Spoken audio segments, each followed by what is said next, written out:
ایک سوال پوچھا ساتھی نے کہ خواتین کا ڈاکٹر بننا یا خواتین کا پڑھنا اسکول ٹیچر بننا یہ کیسے ہے؟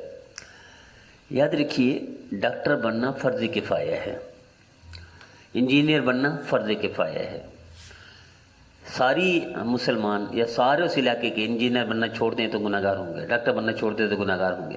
رہا ہماری بچیوں کا، ہماری بہنوں کا ڈاکٹر بننا، اگر وہ نیت یہ رکھتی ہیں کہ ہم ڈاکٹر بنے گی، ڈاکٹر بن کر اپنی بہنیں اپنے علاقے کی عورتوں کی خدمت کریں گی، تو یہ عبادت ہے، اجازت ہے کہ بجائے اس کی کہ ہماری بہنیں، ہماری بچیاں، ہماری مائیں اور ہماری عورتیں، مسلمان عورتیں مرد ڈاکٹر کو جا کر دکھائیں، اس سے بہتر ہے عورتیں ڈاکٹر ہوں، وہ ڈاکٹر بن کر ان کی خدمت ہے۔ یہ اگر نیکی کر کے وہ ڈاکٹر بنتی ہیں تو ان کا ڈاکٹر بننا بھی عبادت، ان کا ڈاکٹری کے پیشہ کرنا بھی عبادت، اور ان کی یہ نیت بھی عبادت ہو سکتے۔ اسی نیت کی وجہ سے اللہ ان کو معاف بھی کر دے، بخشش کا پروانہ عطا فرما دے۔ سوال یہ ہے کہ ہم اعتراض کیوں کرتے ہیں؟ ہم اس میں اصلاح کیوں نہیں کر سکتے؟ ہر معاملے میں ہم ہتھوڑا لے کر کھڑے ہو جاتے ہیں، ہر معاملے میں ہم لٹھ لے کر کھڑے ہو جاتے ہیں، لٹھ مارتے ہیں، تھوڑا کافر بنا دیتے ہیں، جہنمی بنا دیتے ہیں۔ پھر چھوٹی چھوٹی بات پر جہنمی اللہ بھی نہیں بناتا۔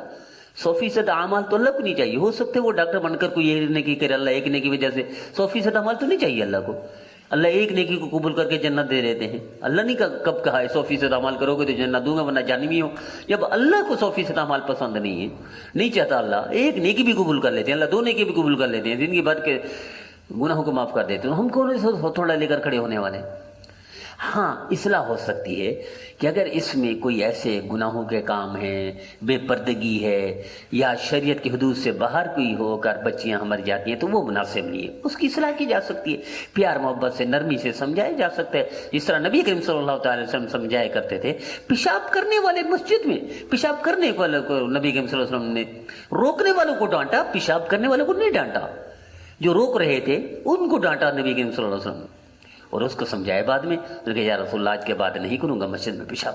تو جب حضور ایسا سمجھاتے ہیں تو ہمارے لیے تو نبی کریم صلی اللہ علیہ وسلم اسوہ حسن ہے، نمونہ ہیں، رول ماڈل ہیں، تو ہم نبی کی طرح سمجھائیں ہماری بچیوں کو، کافر نہ بنائیں، ان کو جہنمی نہ بنائیں، فتوے نہ دیں، ان کو سمجھائیں کہ دیکھو بے پردگی نہیں ہونی چاہیے، شریعت کی حدود کے اندر رہتے ہوئے تو پڑھو، شریعت کی حدود میں رہتے ہوئے ڈاکٹر بنو، شریعت کی حدود میں رہتے ہوئے اسپتال بنو، کوئی حرج نہیں، عبادت ہی عبادت ہے۔ اللہ ہمیں شرعی حدود میں رہتے ہوئے ہر کام کرنے کی توفیق